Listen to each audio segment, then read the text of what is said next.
그리고 맡은 자들에게 구할 것은 충성이니라. 아멘. 바울은 고린도 교회 성도들에게 자신과 아볼로와 같은 지도자들을 그리스도의 일꾼이라 규정하면서 자신들은 하나님의 비밀, 곧 복음을 맡은 청지기일 뿐이라고 말합니다. 따라서 교회의 지도자들은 주인의 뜻을 따라 충성하는 것이 가장 중요한 사명이며 바울은 이를 청지기의 본질로 강조합니다. 그래서 바울은 맡은 자들에게 구할 것은 충성이라고 합니다. 이는 당시 고린도 교회 성도들이 사람을 능력이나 성과로 평가하려던 태도와는 정면으로 배치되는 말씀이었습니다.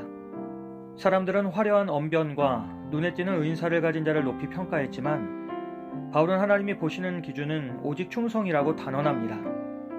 고린도 교회 성도들은 서로를 판단하고 비교하면서 교만에 빠졌습니다.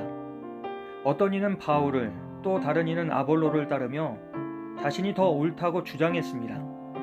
그러나 바울은 너희에게나 다른 사람에게 판단받는 것이 내게는 매우 작은 일이라고 말합니다. 그리고 그는 심지어 자신조차 자기 자신을 최종적으로 판단하지 않는다고 고백합니다. 왜냐하면 모든 판단은 오직 주님의 권한이기 때문입니다.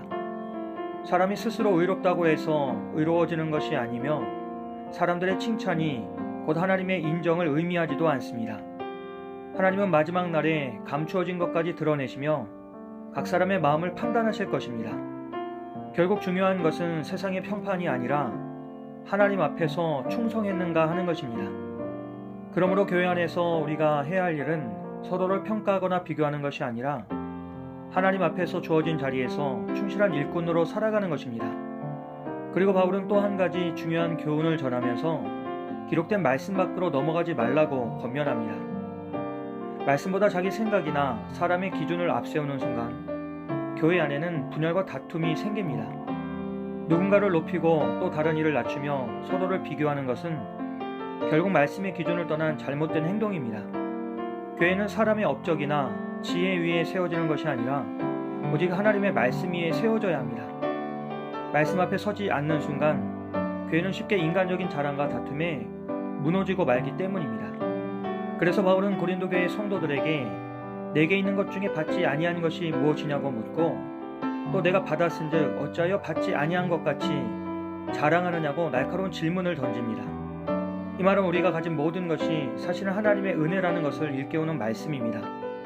우리의 신앙이나 은사, 지식, 심지어 삶의 환경과 기회까지도 하나님께서 모두 주신 선물입니다.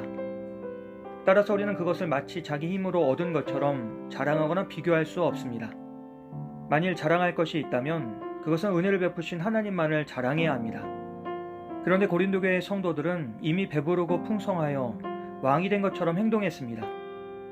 바울은 그들의 교만한 태도를 지적하며 너희가 참으로 왕이 되기를 원한다고 풍자적으로 말합니다. 그런데 여기에는 깊은 의미가 담겨 있습니다. 장차 그리스도와 함께 누릴 영광의 날이 분명히 있지만 지금은 왕 노릇할 때가 아니라 충성된 종으로 섬길 때라는 것입니다. 오늘날 우리 사회는 성과와 능력을 절대적인 가치로 삼습니다. 직장에서 승진하려면 실적이 뒷받침되어야 하고 사회는 끊임없는 경쟁 속에서 더 뛰어난 결과를 요구합니다. 그 과정에서 사람들은 자신을 드러내고 남보다 앞서기 위해 애쓰며 때로는 수단과 방법을 가리지 않기도 합니다. 그러나 하나님 나라의 기준은 전혀 다릅니다. 하나님은 우리가 얼마나 대단한 업적을 남겼는지 묻지 않으십니다. 오히려 그 과정을 통해 우리가 얼마나 주님께 충실했는지를 보십니다. 사람들에게는 작은 일로 보일지라도 하나님은 그 작은 충성을 귀히 여기십니다. 눈에 보이는 성과보다 아무도 알아주지 않는 자리에서 묵묵히 주님께 충성하는 마음을 하나님은 기뻐하십니다. 성경은 작은 일에 충성한 자를 하나님께서 큰 일로 세우시는 것을 반복해서 증거합니다. 다윗은 왕으로 기름 부음을 받기 전 들판에서 양을 돌보는 목동이었습니다. 사람들의 눈에는 보잘것없는 일이었지만 하나님은 그 작은 일에 충성한 다윗을 보셨습니다. 요셉도 마찬가지였습니다. 그는 노예로 팔리고 억울하게 감옥에 갇혔지만 그 자리에서 맡겨진 일에 성실했습니다. 결국 하나님은 그를 애굽의 총리로 세우셨습니다. 이처럼 하나님의 기준은 언제나 충성입니다. 작은 일에 충성할 때에 하나님은 더 큰 일을 맡기십니다. 우리의 현실 속에서도 하나님은 여전히 동일한 방식으로 역사하십니다. 가정에서 자녀를 위해 눈물로 기도하는 부모의 충성, 그리고 직장에서 유혹을 거절하며 정직을 지켜내는 충성, 또한 교회 안에서 아무도 알아주지 않은 자리에서 봉사하는 충성, 이 모든 충성은 하나님이 보시기에 가장 귀한 헌신입니다. 세상은 이런 수고를 알아주지 않지만 우리 주님은 우리의 눈물과 땀방울을 하나도 잊지 않으시고 마지막 날에 반드시 칭찬해 주실 것입니다. 결국 하나님은 우리의 실력보다 충성을 원하십니다. 그러므로 우리는 세상의 비교와 경쟁을 내려놓고 오직 주님 앞에서 맡겨진 삶을 성실히 살아야 합니다. 그때 우리는 사람의 인정이 아니라 주님의 인정과 칭찬을 받게 될 것입니다. 오늘 하루도 우리 모두 착하고 충성된 종으로 주어진 일에 최선을 다할 수 있기를 주님의 이름으로 간절히 기도합니다.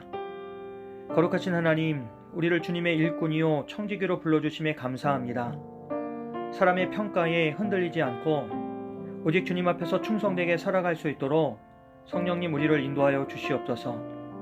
우리의 주인 되시는 예수 그리스도 이름으로 기도합니다. 아멘.